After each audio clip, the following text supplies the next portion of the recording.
سلام دوستای عزیزم، میخوایم گامپیست رو درست کنیم. همون گامپیست این درس تکراری هستش، همون گامپیستی که مخصوص آب و هوای مرطوب هست رو میخوایم درست کنیم.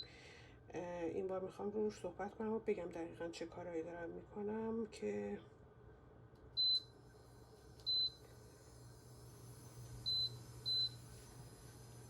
اول آب رو بذاریم جوش بیاد. حالا توی رسات ببینید آب، حالا اندازه هاشو براتون مینویسم ولی فعلا فقط میگم این آب حدود 40 گرمه، 2 قاشق سوپخوریه.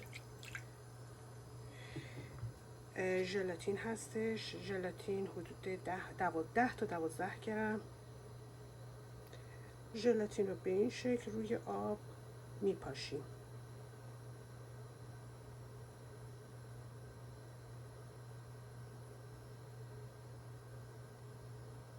کیفیت ژلاتین در نظرشو نگه دارم، نظرم میاد زیاده، 12 گرم بیشتر شده من. کیفیت ژلاتین در کار ما خیلی موثره. باید این رو بذاریم 20 دقیقه کنار بمونه تا این کاملا آب رو جذب نشاسته بشه، ولی ما میخوایم سریع انجام بدیم. در نتیجه من این رو همینجوری با یه ویسک کوچولو هم میزنم، به این شکل میشه. خب بعد همین مرحله گلوکز رو بهش اضافه میکنیم. گلوکز حدود 2 قاشق، حدود که نه 2 قاشق غذاخوری هست، 36 تا 40 گرم.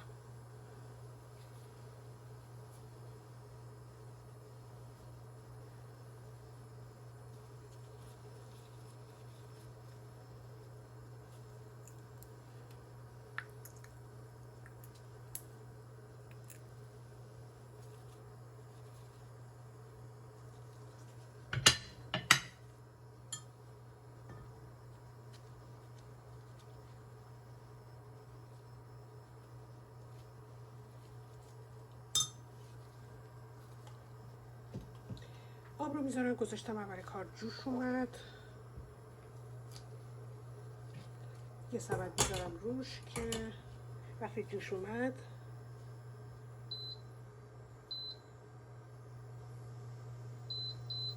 دماشو زیاد کنیم زودتر جوش بیاد. یه مقدارم از این حدود 1 قاشق چای خوری از این کریسکو رو هم اضافه میکنیم.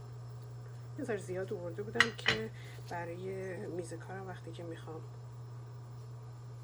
ماساژ بدم.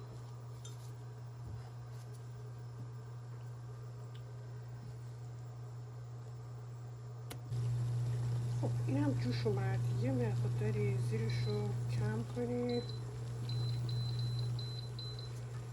و این رو میذاریم روش، میذاریم کنار تا اونا با هم دیگه ذوب بشه، ژلاتین ذوب بشه. خب تو این فاصله اینا رو آماده کنیم.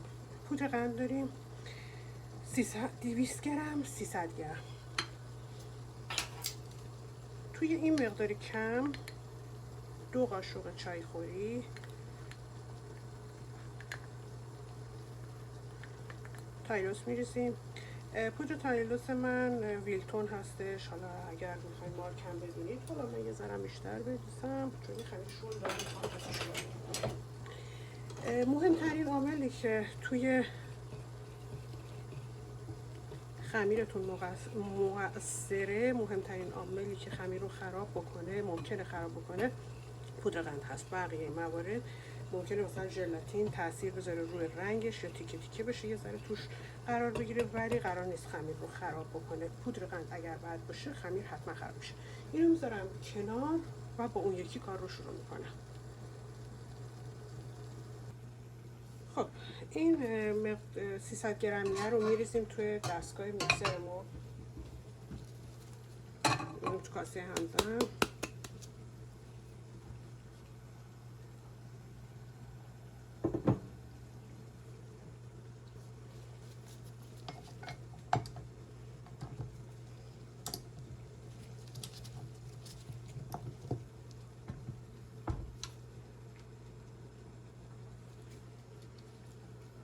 به برق نزدمش.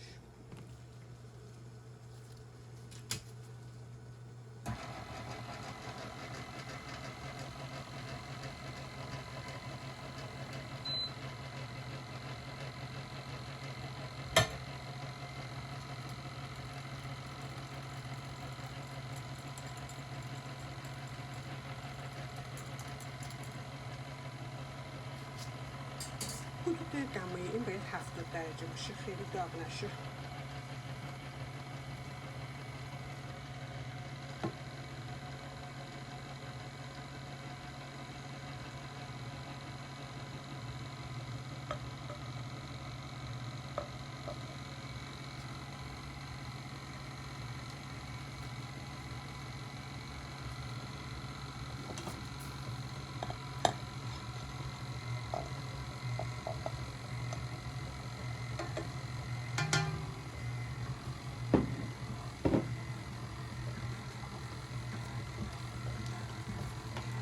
یک دونه سفیده تخم مرغ درشت توش اضافه کنید. سفیده تخم مرغ باید همدمای اتاق باشه، اگه نباشه ژلاتینایی که گرمه رو تیکه تیکه میبره.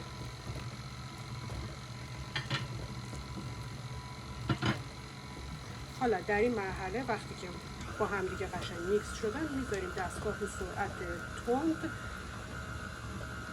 3 تا 5 دقیقه کار کنه.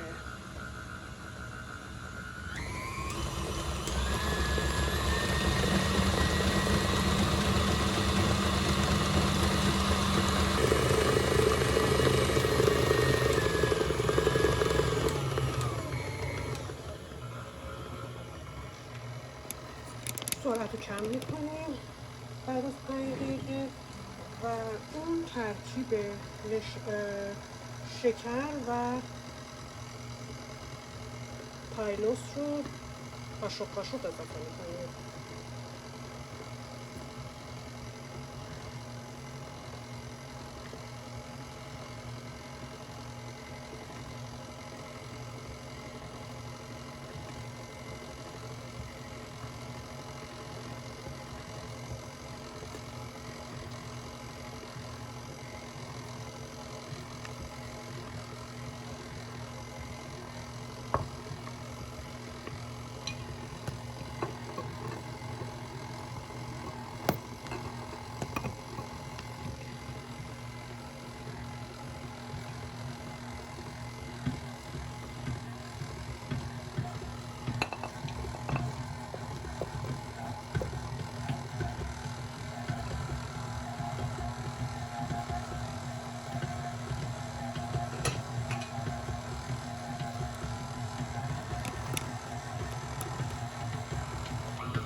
حس کردیم شله تا حدود 1 قاشق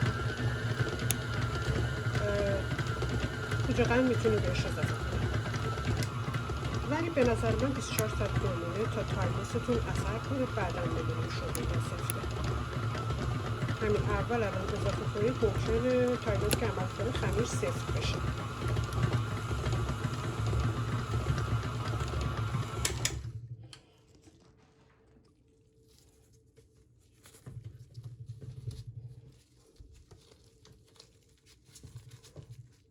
ببینید خمیر چسبناکه، این الان خوبه. این خوبه. این یه چند ساعت بمونه، بستگی البته به کیفیت تایلوزتون داره که تا چه زمانی این توی خمیر عمل کنه، وارد بافت خمیر بشه و خمیر رو جمع کنه. به هر حال مال من حدوداً 1 ساعت دیگه قابل استفاده است. میگم همه‌اش بستگی به تجربه خودتون و مواد اولیه‌تون داره.